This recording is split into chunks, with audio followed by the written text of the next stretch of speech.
بینەرانی خۆشەویست، خۆشحاڵم لە درێژەی بەرنامەکانی ئیمڕۆی تەلەڤیزیۆنی پارتۆ و کەماکان بینەری بەرنامەکانمان. لەم بەشە لە بەرنامەکەمان داوامان کردووە لە هاوڕێ هومایونی گودازگەر، عوزبی هەیەتی ئیجرایی کومیتە کوردستانی حیزبی حکمەتیست لەگەڵمان بێت. پێشەوەی کە ئەڕۆمە سەر ناوەڕۆکی بەرنامەکە بە خێراتنی هاوڕێ هومایونەکەم. هاوڕێ هومایون بەخێر بێی بۆ ئستودیۆی تەلەڤیزیۆنی پارتۆ. سپاسدانەکەم، سڵاو هەیە بۆ بینەرانی خۆشەویستی تەلەڤیزیۆنەکەتان و ماندوو نەبوونی خۆشتانە. سڵاو و سپاس بۆ تۆی هاوڕێ هومایون. بینەرانی خۆشەویست لەم بەشە لە بەرنامەکەمان داوامان کردووە لە هاوڕێ هومایون بۆ تۆزیعدانی زیاتر لەسەر جەریانی 23 تیری 1358 لەگەڵمان بێت. هەروەک خۆتان ئەزانن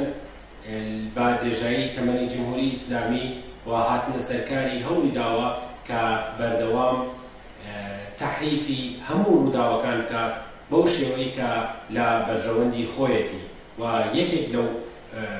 ڕووداوانشە ڕووداوی جەریانی 23 تیرە. ئەڕۆمە لای هاوڕێ هومایون وەکو ئەوەڵین پرسیار کە ئاراستەی بکەم، وەکو کەسێکە لەو ڕووداوە بەشداری کردووە، لێ ئەپرسم هاوڕێ هومایون ڕووداوی 23 تیر لە زمانی ئێوە وەکو کەسێک وەکو شاید حاڵێک وەکو کەسێکە لە ڕەهبەری ئەو جەریانە و ئەو ڕووداوی 23 تیری 1358 بووی فەرموون. بەڵێ ئەم ساڵانەی ڕابردوو باسی 23 تیر چەکردنی مەقڕی مەکتەبی قورئان و سوپای پاسداران لە مەریوان لە ساڵی 58 تا زۆر کراوە و خودی جەریانەکە باسکردن لەوانەیە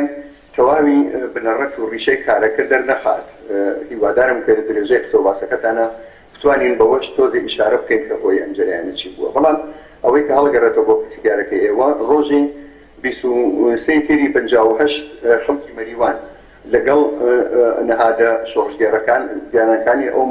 وەختا وەکو قانونی مەحەسڵین، ئەتحادیە دێخخانان، یەکێتی جوتیاران، کومەتەی ژنان و بەتەوری کولی ستادی حەفازەتی و شەورای شاری مەریوان بە داوەتی خەڵک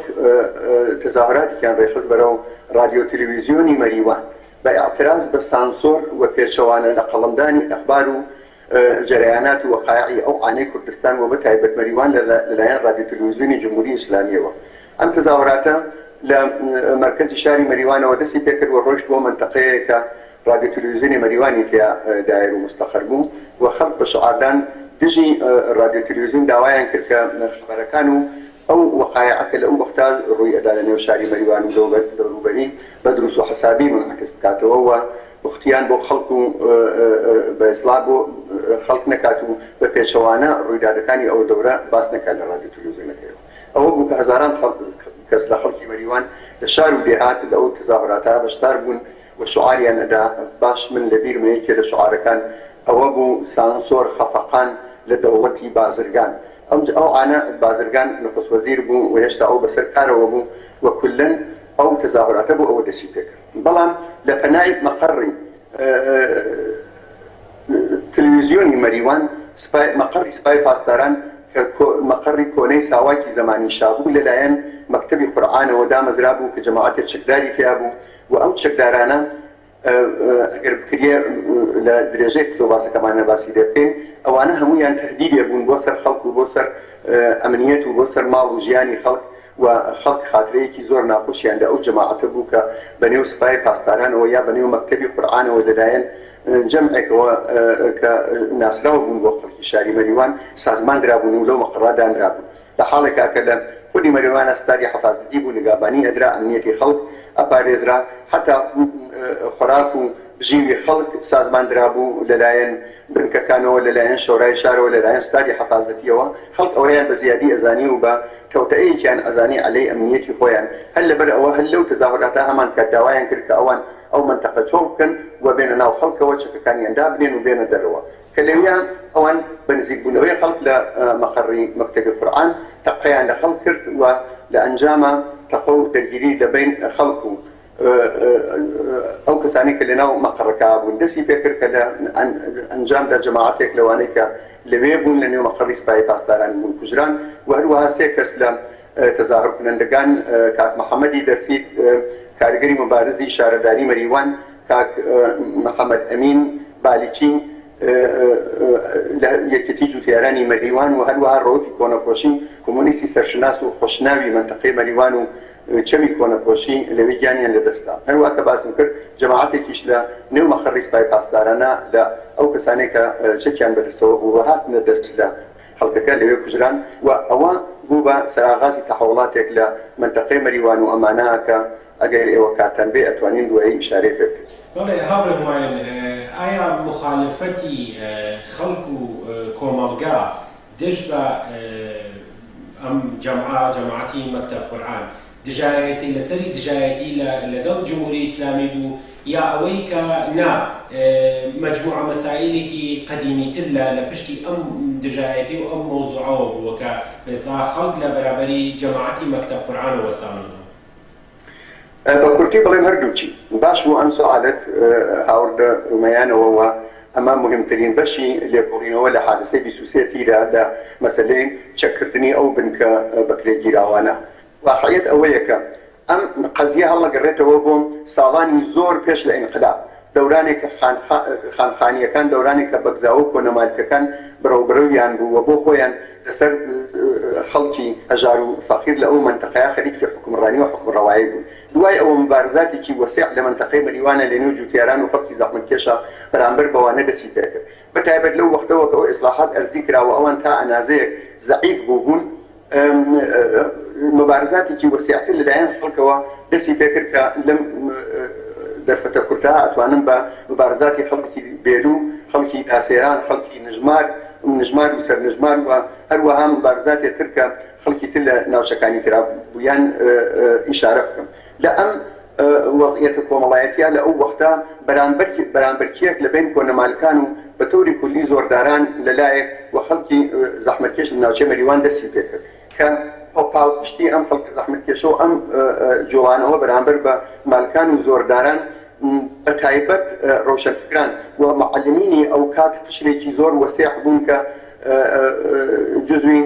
قشری چەپ و کۆمونیست هەیە بوون کە زۆر خۆشنەوە بوون لەلایەن خەڵکەوە احترامیان لێ ئەگیرا و لەلایەن خەڵکەوە ئۆتۆریتەیان ئەپارازرا و خەڵکی احتمالی پێیان بوو. ئەمانە پاڵپشتی مبارزاتی خەڵک بوون. لایەترۆ خودی بەگزاکان و هەروەها ساواکی ئەو زمانەیە شا بە ئێزافەی ژاندارمەری ئەوانە دەستیان کردبووە یەکێک وە بەرەیە بوو. تا زمانی جمهوری ئیسلامی نەهات بوون ئەوانە بەدەست مبارزاتی خەڵکەوە واوەیلایان بوو بەڕاستی. پاشەکشیان پێکرا بوونیانەوێرا هیچکەن بە بەرامبەر بە ئەو جەوا مبارزە کە لەناو خەڵکا بوو هەروە ئەو پشتیوانیانە کە لایەن ڕۆشنبیرانەوە لیان ئەکریا ئەوان لە پاشەکشا بوون و حاڵەتی زەحفیان بوو. بە هاتنە سەرکاری جمهوری ئیسلامی ئەوان وەکو کەسێکە میتاقەیەکیان بۆ کەوتبێتە خوارەوە، وەک کەسێکە دەرفەتێکیان بۆ ڕوخسابێت هاتنە مەیانەوە و هەر لە ڕۆژەکانی ئەوەڵەوە لەگەڵ مفتیزادە مرتەجەعی ئیسلامی لە سنە ارتباطیان کرد، لەگەڵ زەهیر نژاد و لەگەڵ چەمران ارتباطیان کرد و بۆ خۆیان دارودەسەیەکیان بەکەوتە ئەوان نابەیەکەوە بوون بە تادید بۆ سەرشاری مەریوان، بۆ ستادی حەفازەتی، بۆ شەورای شار، بۆ تەشەکولی معلمان و ژنان و جوتیاران و باقی تەشەکولەکانی تر و بە تەوری کولی بۆ ئەوە کە حملە بکەن بە دەستاوەردەکانی ئینقلاب کە بریتی بوو لە ئازادی تەشەکوڵ، ئازادی قسەکردن، ئازادی ڕێپێوان، ئازادی اعتصاب و هەموو ئازادیەکە لەو وەختا لە نەتیجەی ئینقلاب 57ەوە لە کوردستان و ئەلجوڵە لە مەریوان بەدەسات بوو. ئەوانە بوون بە تەهدیدێ بۆ ئەوە تەنانەت شاری مەریوانیان بە کۆمەکی قیادە موقت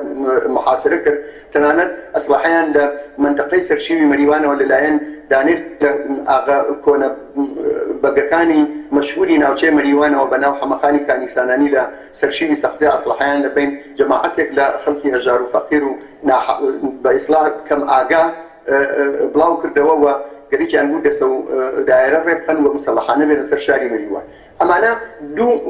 جبهە بوون، هەروەها کە من باسم کرد سابقەکەی کرێتەوە بۆ زەمان شا ارتجاعی ئێنا کۆنەمالکەکان و ساواکیەکان من وتم کە شاید ئەتوانم بڵێم لە دەهەی ئەوایلی دەهەیە 50 سەفاراییان بەرامبەر بە یەکتر کردبوو و بە هاتنە سەرکاری جمهوری ئیسلامی و هاتنی قوای ئەشغالگەری جمهوری ئیسلامی ئەوان ئەحساسیان کرد پاڵپشتێکیان هەیە. جا ئەوە بوو کە چون بە پێشوازیەوە بەدانانی مەکتەبی قورئان، بەدانانی مەدرسەی قورئان و هەڕەشەکردن لەسەر ژنان و پرۆپاگەندە و تەبلیغات عەلەی چەپ و کۆمونیستەکان و خەڵک و دەستەراوەردەکانی ئەو وەختە مەکتەبی قورئان کە خۆیان پێیان مەقەڕی سوپای پاسداران و هەروەش و جمهوری ئیسلامی دواتر بەو ناوە ناو نیشانی کرد و نیشانەی کرد ئیدامەی ئەم بەرانبەرکیە بوو جەماعەتێک لە کۆنەپەرستان و مالکان لە ئیدامەی کەوتەکانی خۆیانە گەیشتن بەوە کە لە بەرامبەر ستادی حەفازەتیەوە مەقڕی سوپای پاسداران دابنن لە مەریوانە. لە کوردستانێکا کە جمهوری ئیسلامی زاتی نەبوو سەربەرزۆکە، لە کوردستانێکا کە خمینی چۆکی دادابوو و داوای کرد کە مزاکرە بکرێت، لە کوردستانێکا کە لە سنە و لە باقی شارەکانی تر ئازادیخواهی بوو بە باو و خەڵک لە سەراسەری ئێرانەوە ئاهاتن بۆ تەماشاکردنی ئەوان لە مەریوان ئەم مەرکەزی ئەرتجاعیانەدانا کە بە دروست خەڵک پێیان وابوو کە ئەمە مەرکەزێکی کەوتەعەز و ئەیانزانی لەکوێوە دێ، ئەیانزانی ئەمە ئەو دژمنە دێرینە ئەو ئەرتجاع مەحەلیە ئاغا و بەگزادەی بەری بەگزادە ئاغا و بەگزادەی بەشێک لە ئاغا و بەگزادەی دزڵی و بەشێک لە ئاغا و بەگزادەی مەناتق و شتێخی چەمی کۆنەپۆشی ئەمانە کەسگەرێ بوون کە دەستیاندا بە دەستێکەوە ئەم مەقڕەیان دانا بۆ کەوتەعا عەلەی ئینقلاب و عەلەی ئازادیخواهیە کە لە ناو مەریوانە لە نێو شاری مەریوانە بە دەستی جوانان و خەڵکی شۆڕەگێ و شەورای شار و باقی نەهادەکانی تر پێک هاتبوو. ئێمە خۆمان دیمان کە دوایی هەر ئەم نەهادە بوو کە دوای هێرشی 28 مرداد هاتن بەسەر جەنازەی ئەعدامیەکان ناچوون، هاتن بەسەر جەنازەی جوانانی 16 ساڵ و 18 ساڵا چوون و ئەمە بوو باعث ئەوە کە لە کوردستانە جەنایەتی خۆیان پەرەکردن. بە کورتی جوابی سوئالی ئێوە ئەکا بە ئەوە کە ئەم مەسەلە عیبارەت لە سەفارایەکی کۆن بەرامبەرکێکی کۆنی ئیجتماعی لە مەریوانە کە لەبین مالکان و زاڵمان لەلایەکەوە و خەڵکی هەژار و فەقیر بە ئیزافەی ڕەوشەنفکران و کۆمونیستەکانی منتەقەی مەریوان لەلایەترەوە کە بەتایبەت مەعەلم بوون و لەدیەکانەوە لە نێو خەڵکا لە نێو جەرگەی خەڵکا بوون و زۆر خۆشەویستی خەڵک لەلایەکی ترەوە ئیدامەی ئەو بەرامبەرچیە بوو کە لەلایەکەوە سەفی ئینقلابیۆن بە ئیزافەی خەڵکی ئازادیخوا و لەلایەترەوە بەگزادەکان و کۆنەمالکان و کۆنە ساواکیەکان بە پشتیبانی ڕژیمی تازە بەسەر کارهاتووی جمهوری ئیسلامی ئەو تەوتەیان ناوە. ئەم تەسادومە هین ئەو بەرامبەرچیە. بەڵێ هاوڕێ هومایون، بەڵام بە درێژایی تێپەڕبوونی ئەم زەمەنە لە ڕووداوی 23 تیری 1350 تا ڕۆژی ئیمڕۆ تا ئەم کاتێک کە من و تۆ پێکەوە مزاحمەکەین زۆر لایەن خودی جمهوری ئیسلامی و هەروەها لایەنی با بڵێن ڕۆشنفکرانی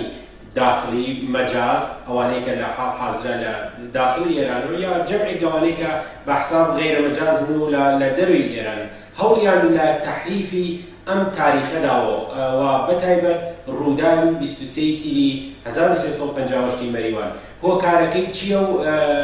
با بڕوای ئێوە بۆ بەو شێوە تەحریفی تاریخەکەن؟ من پێم وایە ئەوە زۆر تەبیعیە لە نێو تاریخی چەندین ساڵەی گوزەشتەی کوردستانە ئێمە دیومانە ئەو شتەکە پێ ئەڵێن بازنگەریوە یا دوارە پێیاچوونەوە بەداخەوە تەرێن لێبووە کە لە نێو نەتەنیا جمهوری ئیسلامی ئیسە باسیەکەم بەڵکە لە نێو ئەو کەسانە کە حتا لەوانەیە بەعزێکیان خۆیان لە سەفی ئەو مبارزاتا بوو بێت، حتا لە وەختێکا کە خۆیان لەوانەیە لە سەفی خەڵکا بوو بێتن دەستی پێکردووە. ئەزانین چۆنە ئێستا من باسی جمهوری ئیسلامی ناکەم، هەموو کەس ئەزانێ لە کوشتنی هەر کەسێک کەربەلای بۆ خۆیان دروست ئەکەن بۆ ئەوان فەریبی بۆ شیوەنوزاری بۆ هاوڕمەیانی خەڵک و لە ڕێیابردنی وەقایعی ئەو سەردەمە. ئەوە کە لە سایتەکان و لە ڕۆژنامە و لە بەرتەولی کولی لە میدیا جمهوری ئیسلامیە تماشاکە تماشای سێتیر هەر وەکو باقی حەماسەکانی تر ئەکات و فڵان و ئەمانە کە هیچ کامی وها نەبووە. بەڵام لە نێو ئەو بەشاکە تۆ خۆت ئیشارەت پێکرد بە تۆری واقعی یەک مەسەلەکە هەیە ئەویش ئەوە ئەم مەسەلەیە ئاخوداخ بۆ ئەوە کە چەند نەفر لەوێ کوژراوە و ئەوانە جەماعەتە جوانی تیابوون. دیارە ئەوەی کە جەماعەتە جوان و کەم بە ئیسلاح هێنی تیابوون ناتوانێت جێگەی ڕەزامەندی بۆ هیچ کەسێ بێت. بەڵام مەسەلەکە تەنیا بە مەسەلەی کوشتن بە مەسەلەی ئەوە کە تۆ ئەو فکرێشی بۆ ئەوە کە جەماعەتی لەوە کوژراون حەل نابێت. لەسەر ئەوەیەکە خودی ئەو جوانانیش کە لەوێ کە چەند نەفەریان جوان بوون و کوژران ئەوانە لە ڕاستیە قوربانی سیاسەتگەری کۆنەپەرستانی کە سوکارەکانیان و دایک و باوکیان بوون. ئەوانە کەسگەرێ بوون کە دواتر حتا ڕەحمیان بە خۆشکەزا و برازای خۆیان لە سەفی ئینقلابی ئەم بەرانە کرد. چیان وتووە لە ئەم 37 ساڵە بەرامبەر بە ئەو هەموو ئیعدامە، بەرامبەر بە هەموو ئەو خودسوزیە، بەرامبەر بە ئیعدامی کۆمەڵی کوڕان و کچان لە ناوچەی مەریوان لە زیندانی مەریوان لە زیندانی سنە لە دیزڵاباد و لە تەبرێز و لە باقی زیندانەکانی ئێران دەیان کوڕ و کچی لاو لە بەدە جمهوری ئیسلامی زیندانی کران و ژیانیان تەباه بوو. ئەوانەیان کە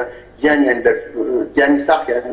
دەربردووە ئێستا بە شاری ڕۆحی و ژیانێکی زۆر سەر خلیفە جیهانە بەنەسەر لەو بەرامبەر ئەو هەمووە زەڵم و زۆرە بەرامبەر بە ئەو هەمووە کوشتارە بەرامبەر بەو هەموو تۆپباران و ماڵوێرانی خەڵکە ئەمانە چیان وێ ئەگەر منزوریان ئەوەیە کە بۆچی خەڵک کوژراوە جان من منزورمە ئەوەیە کە خودی ئەمە یەک شتە ئەویش ئەوە پێیان وایە کە بە فاصلەگرتن لە 23 تیر ئەمان ئەتوانن کە ئەو واقعیەتە ئیجتیماعیە بشارنەوە لە چاوی کۆمەڵگای ئیمڕۆ لە چاوی جوانانی ئیمڕۆ ئەو کەسانی کە ئەو وەخت هێشتا بە دنیا نەهاتبوون و هێشتا حتا مناڵیش نەبوون ئەمانە سعیان ئەوەیە کە بە هینێکی بە ئیسلاح زاهری و ئەوان فەریبانە لەسەر کوشتنی جەماعەتێک لە نێو ئەو مەقڕی پاسدارانە بوون یەکیانە نوعی مەزلومایە بکەن و بەرحەق نیشانی بدەن بەطور واقعی ئێمە وەزیفەمان ئەوەیە کە ئەو بۆ ئیجتیماعیەوە بۆ باعث ئەو بەرامبەرچیە دورانی انقلاب و ئازادی خوازی لە شان مەریوانە و دورانی ئەوە کە ئەو ارتجاع گەرێکی بوو بەرەو ئازادی خوازی بگرێەوە پاڵی دا بە جمهوری ئیسلامیەوە و دوایی بوو بە دەردەستی جمهوری ئیسلامی بۆ قەتڵەقانی هەزاران نەفەر لە لاوان لە کوردستانە و سەدان کەس لە مەریوانە زیندانیکردنی هەزاران کەس لە مەریوانە بێکارکردن و زندگیکردنی جەماعەتی زۆرتر لە مەریوانە ئەبێت بەرامبەر بەوانە ئەو تاریخ واقعیە بخەینە بەرچاو بڵێن ئەمانە درۆ ئەکەن ئەمانە کەسگەرێکن حتا ئەگەر پاڵیان بە جمهوری ئیسلامیەوە نەبێت خەریکن بە جۆرێک خەریکن خاک ئەکەنە چاو جامعەوە ئەیانەوێت ئەو وەقایع بەرحەقە ئەو مبارزە بەرحەقە و ئەو تعەڕوزە بەرحەقە بە ئەو بن کە جاسوسیەی سپای پاسدارانی جنایەتکار خەریکیانە جۆرێتر لە قەڵمدا ئێمە لە سپاس بۆ تۆزیحەکانت لەبەر کەمی ماوەی بەرنامەکەمان باسەکەمان کۆتا بەڵێ پاشە من هەر لێرە ئەوە کورت ئەەکەمەوە کە خودی هۆکانی عیبارەت بوو لە ئەوە هیوادارم کە فرسەت هەیەتر دەست بدا کە ئێمە بتوانین بە شێوەیە ڕیشەییتر دەگەکەین بۆ خەڵکە ئەوە چی بوو و چۆن هاتوو چۆن بزێرە